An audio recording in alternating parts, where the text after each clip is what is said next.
frères et sœurs, nous voici donc parvenus au vendredi saint qui nous appelle à méditer sur la croix.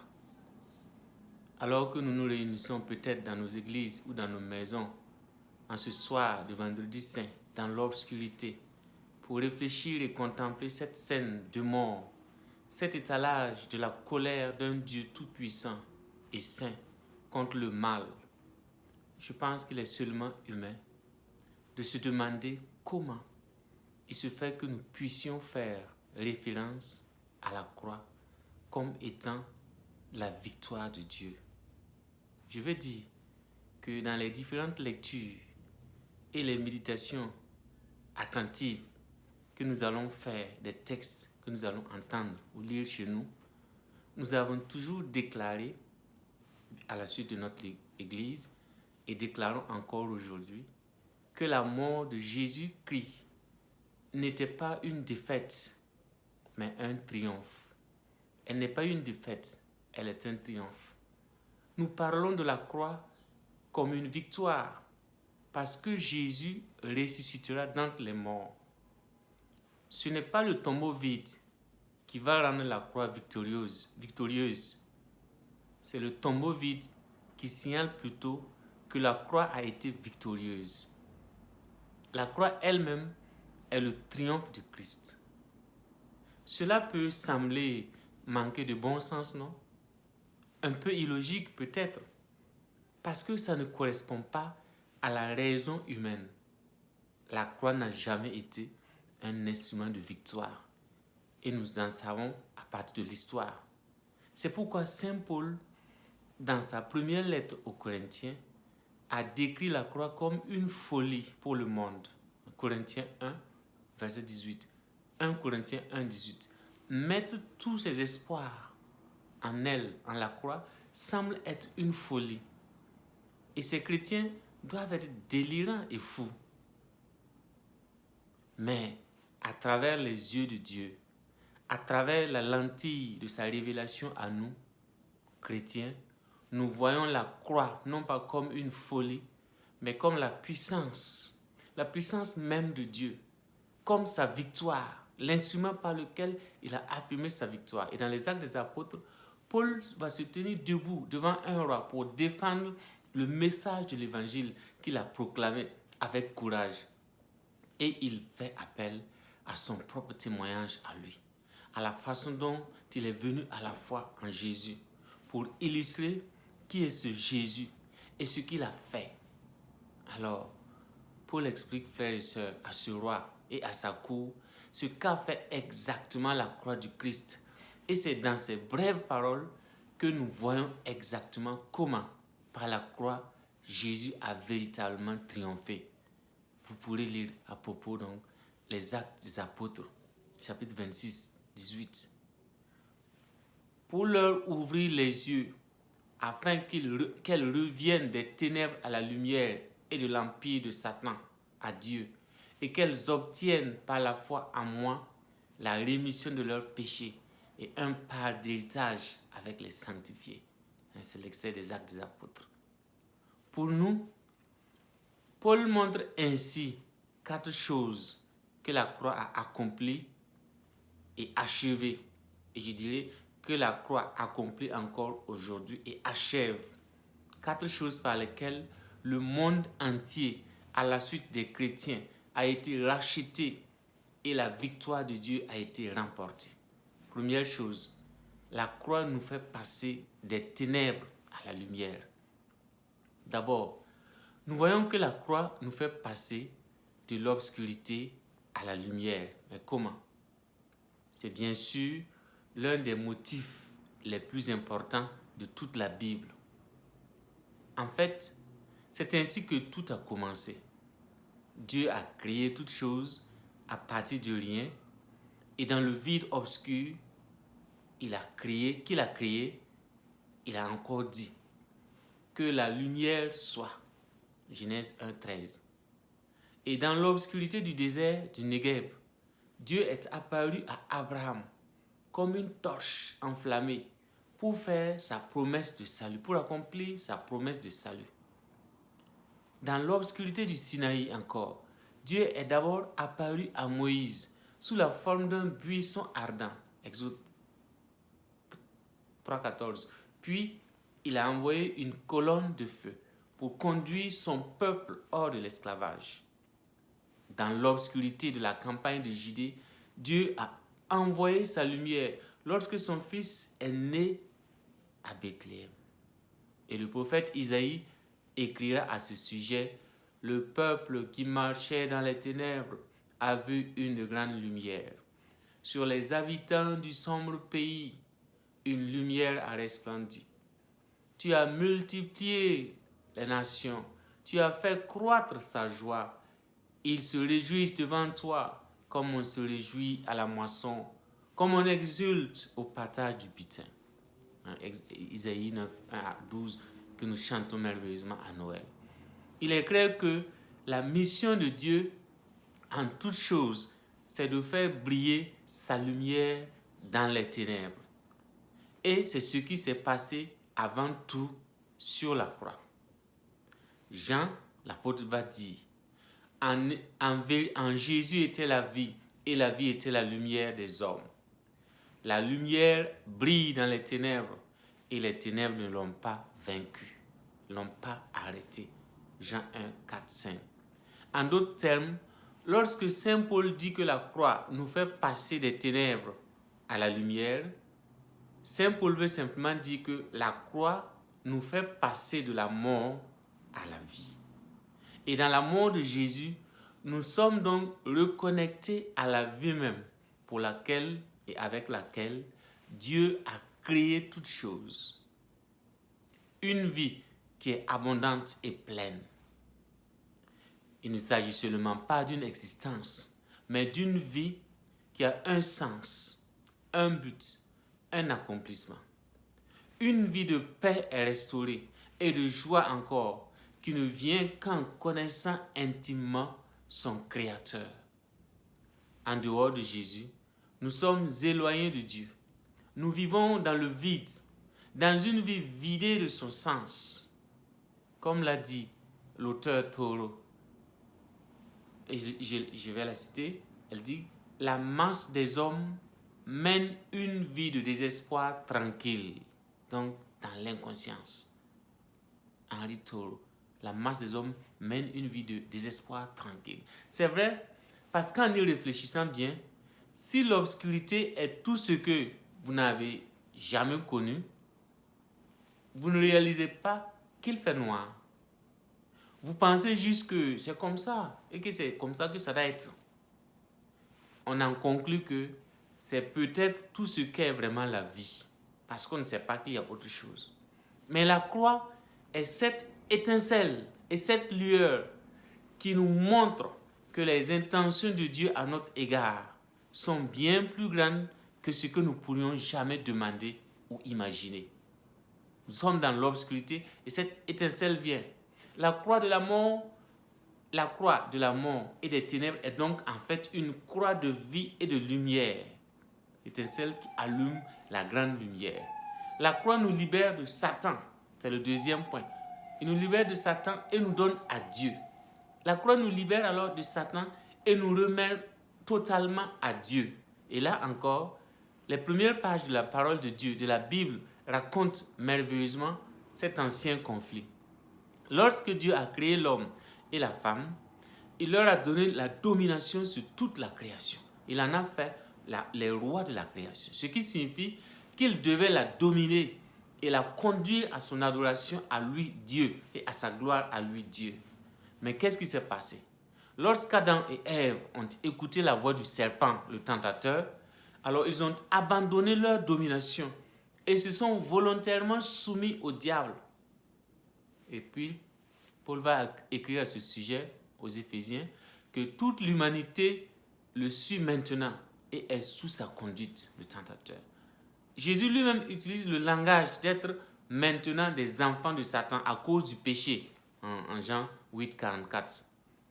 Tout comme les Israélites se sont retrouvés esclaves d'un roi méchant en Égypte qui les a opprimés et soumis pendant des années, l'humanité, par le fait donc de cette chute, vit dans l'oppression de ce prince ancien et maléfique, porteur du mal. Cependant, Dieu, tout comme Dieu a démontré que lui seul est roi pour Pharaon, de la même manière, Dieu sur la croix va démontrer sa victoire totale sur le diable. Et Jésus va dire, c'est maintenant le jugement de ce monde. Maintenant, le prince de ce monde va être jeté dehors. Et nous lisons cela en Jean 12, 31. Et aussi dans le livre de l'Apocalypse 12 et 19, nous voyons que par sa mort, Jésus a brisé le pouvoir aveuglant de Satan sur le monde. Il ne peut pas empêcher le salut du peuple de Dieu, Satan. Parce que le peuple ne lui appartient pas. Car c'est là le transfert qu'on ne peut pas manquer. Dieu a son projet, il l'accomplira. Nous allons peut-être en parler plus tard. Mais la Bible est claire à ce propos. Nous n'avons pas seulement été libérés de Satan. Non, nous avons été libérés puis remis à Dieu. C'est là notre destination véritable. Dieu a sauvé les Israélites de Pharaon pour qu'ils appartiennent définitivement à lui-même. Ce n'est pas pour les laisser sur leur propre compte. C'est pourquoi la parole de Dieu utilise souvent le langage de la rançon. Jésus a dit qu'il était venu pour donner sa vie en rançon pour la multitude. Matthieu 20, 28. Ce qui signifie qu'il nous a rachetés avec son sang pour appartenir maintenant à Dieu, véritablement, totalement et définitivement. Et la croix, par conséquent, ne nous libère pas du pouvoir du malin pour nous abandonner à nous, mais nous libère pour que nous appartenions entièrement à Dieu, pour être sa sainte possession définitivement. Le troisième point, c'est que la croix obtient pour nous le pardon du péché. Ces deux premières réalités de la croix ont mis bien l'accent sur le symbolisme de ces deux mouvements, c'est-à-dire le mouvement qui nous fait quitter des ténèbres à la lumière, puis ce mouvement qui nous fait quitter de la possession de Satan à être possession de Dieu. Il s'agit d'une lutte, une dynamique. Et nous voyons ensuite dans la parole de Saint Paul que cette lutte, ce que cette lutte nous apporte. En d'autres termes, comme Jésus nous amène à la lumière et à Dieu, c'est sur ces bases que nous recevons alors le pardon du péché. Nous nous tenons devant Dieu, coupables de péché, responsables de nos égarements, coupables de trahison cosmique, dirons-nous, de désobéissance, d'immoralité, d'idolâtrie, tout ce qui est négatif. Nous sommes devant lui coupables. Nous sommes coupables. Et c'est ce que nous sommes véritablement. C'est ce que nous méritons. Mais ensuite, deuxième volet, nous sommes déclarés pardonnés, innocents, non coupables. C'est remarquable, non?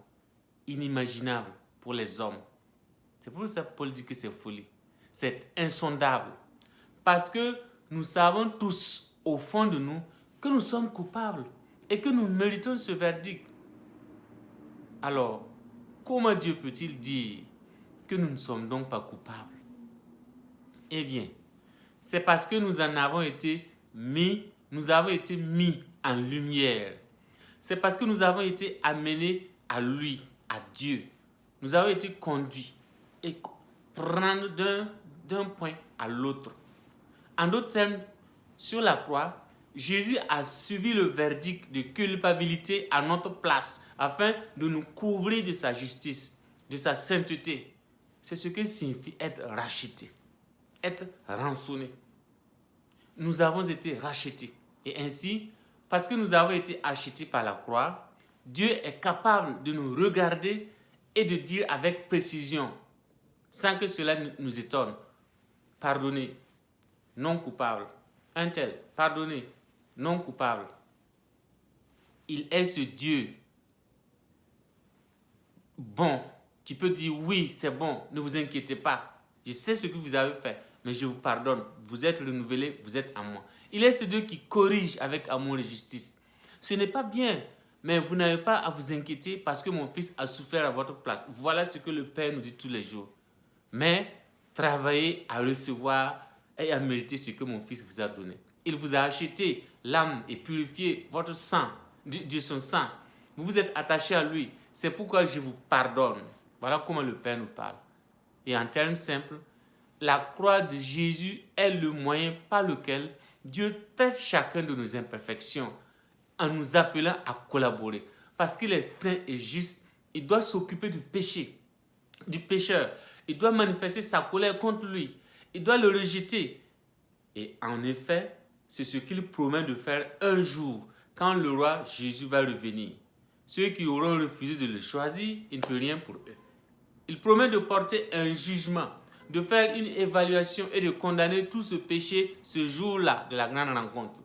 Et il va créer un terrible enfer dans lequel le péché et la mort elles-mêmes seront jetés. Ce sont les paroles de l'Écriture. Ce qui signifie que ceux qui sont encore dans le péché et la mort seront jetés avec lui. Ce n'est pas Dieu qui va les y envoyer. Non. Ce sera notre refus d'honorer Dieu qui nous enverra en cet enfer. Notre refus de nous couper, de rester avec lui, notre décision de nous couper avec lui, de nous complaire à nos suffisances, de nous fier à nous-mêmes, voilà qui envoie en enfer. Cet enfer qui n'est autre que l'absence de Dieu. Mais dans la croix, Dieu a offert une alternative.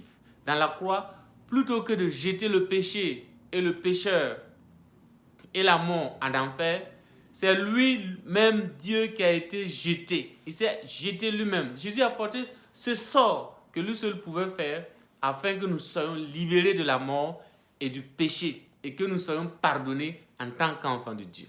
Donc quand on parle de l'enfer, il n'y a pas à s'effrayer. C'est un choix à faire. Comme Saint Jean l'a dit, à tous ceux qui l'ont reçu, à ceux qui ont cru en son nom, il a donné le pouvoir de devenir enfants de Dieu. Jean 1,12. Donc il nous a donné ce pouvoir, de faire le choix et de rester avec lui. Et dans la croix, nous recevons ce droit, pouvoir. Nous sommes adoptés et nous recevons le pardon du péché. Quatrième aspect, la croix nous amène à la demeure de Dieu, comme Saint Paul l'écrit aux Colossiens. L'enfer n'est pas pour nous. Il nous a délivrés du domaine des ténèbres et nous a transférés dans le royaume de son Fils bien-aimé, en qui nous avons la rédemption, le pardon des péchés. C'est la lettre aux Colossiens 1, 13 à 14. Comme nous le lisons également dans la lettre aux Hébreux, chapitre 11. Dieu a l'intention d'emmener son peuple au lieu qu'il a construit pour lui, sa propre ville glorieuse. C'est son intention, son projet, d'amener tout son peuple là où il a préparé la place pour lui. Depuis la création même du monde, nous avons vu que c'est dans ce but que Dieu a créé un monde en premier lieu, afin d'avoir un lieu où il pourrait habiter avec sa création, dans la paix et la joie. C'était l'essence même du jardin d'Éden, une ville-temple où il pourrait être avec son peuple. Et après l'exode des Égyptiens, Dieu a appelé à la création d'un tabernacle où sa présence pourrait être parmi son peuple, ce qui fut concrétisé par la construction du temple de Salomon, qui était le cœur donc de ce peuple choisi, le peuple d'Israël. Tout au long de l'Ancien Testament, nous voyons cette œuvre se répéter, cette œuvre de Dieu qui se répète pour être avec son peuple. Dieu a toujours voulu être avec son peuple, bien sûr. En fin de compte, ce sont les péchés du peuple lui-même qui l'ont empêché de jouir pleinement de la présence de Dieu. Autrement, Dieu a toujours travaillé à rassembler son peuple, à être avec son peuple. Ainsi, Dieu fait homme. Il se fait homme. Jésus devient le lieu de la rencontre du ciel et de la terre. Le Verbe s'est fait chair et il a habité parmi nous, dit Saint Jean, premier chapitre. Jésus est ce qui permet à Dieu d'habiter véritablement parmi sa création. Mais sur la croix, nous voyons que ce n'était pas seulement que Dieu devait venir sur terre, mais que la terre devait être rendue propre, sanctifiée, purifiée, comme le dit Saint Paul dans sa lettre aux Éphésiens, chapitre 5. Paul écrit que le Christ s'est livré lui-même pour son Église afin de la sanctifier et l'ayant purifiée, pour qu'elle soit sainte et irréprochable. Le fait est que la croix est le moyen par lequel Dieu met son peuple en communion totale avec lui-même. La croix est le moyen par lequel il a sauvé le monde de la mort et du péché et en a fait un lieu où il peut de nouveau habiter comme il a toujours voulu. En d'autres termes, la croix nous donne maintenant, frères et sœurs, un véritable foyer. C'est la façon dont Dieu nous prépare pour sa cité. C'est le moyen par lequel le Saint-Esprit de Dieu habite maintenant en tous ceux qui croient et l'acceptent. La croix est le moyen par lequel Dieu est maintenant avec nous. Alors, la croix du Christ est une folie pour le monde, mais pour nous chrétiens qui croyons, elle est la puissance de Dieu. Il est très facile de dire que nous croyons que Jésus est mort sur la croix pour le péché, pour le pardon des péchés. En fait, c'est tellement courant que ces choses sortent souvent de notre bouche sans qu'on y réfléchisse et sans qu'on y accorde le sens que cela veut dire. Sans que l'on soit vraiment un disciple engagé du Christ. On peut parler de la croix sur laquelle le Christ nous a sauvés sans y accorder ce que nous devons donner comme sens. Mais en ce jour du vendredi saint, nous sommes à nouveau invités à examiner la croix et à nous demander à nous-mêmes personnellement, qu'est-ce que je vois? Est-ce que je vois la lumière qui s'affranchit des ténèbres? Est-ce que je considère, je vois la liberté qui s'affranchit du mal et qui devient une part entière de Dieu qui m'y invite maintenant? Est-ce que je vois la perfection qu'offre Jésus-Christ, la purification dans son sang, le pardon total des péchés? Est-ce que j'en ai pleinement conscience? Est-ce que je vois le désir de Dieu de faire sa maison avec moi et de faire de moi sa maison? Lorsque nous regardons la croix du Christ aujourd'hui, laissons-nous contempler cette croix comme l'œuvre de Dieu pour chacun de nous individuellement. Regardons la croix ce soir avec la foi. C'est elle qui nous libère. C'est cette foi qui nous permet de toucher véritablement ce qu'a recherché cette mort sur la croix. Notre affranchissement véritable et total de l'esclavage dans lequel nos péchés nous ont soumis, de l'esclavage dans lequel nos péchés nous ont submergés et où nous baignons souvent à satiété sans le véritable désir de nous en sortir. Alors aujourd'hui, permettons à Jésus d'accomplir ce qui a toujours été son plan, nous purifier, nous racheter pour être remis à son Père, car c'est avec lui et en lui que nous vivons et existons véritablement. Notre demeure n'est pas ici, notre demeure est en lui. L'enfer ne nous fait pas peur, car le Christ sur la croix s'est donné entièrement pour nous en libérer et nous en faire sortir. Alors, bonne célébration de la passion du Christ et accueillons Jésus dans nos cœurs qui nous rappelle le sens et l'importance de la croix dans nos vies, instrument de notre salut. Que le Seigneur vous bénisse au nom du Père et du Fils et du Saint-Esprit. Amen.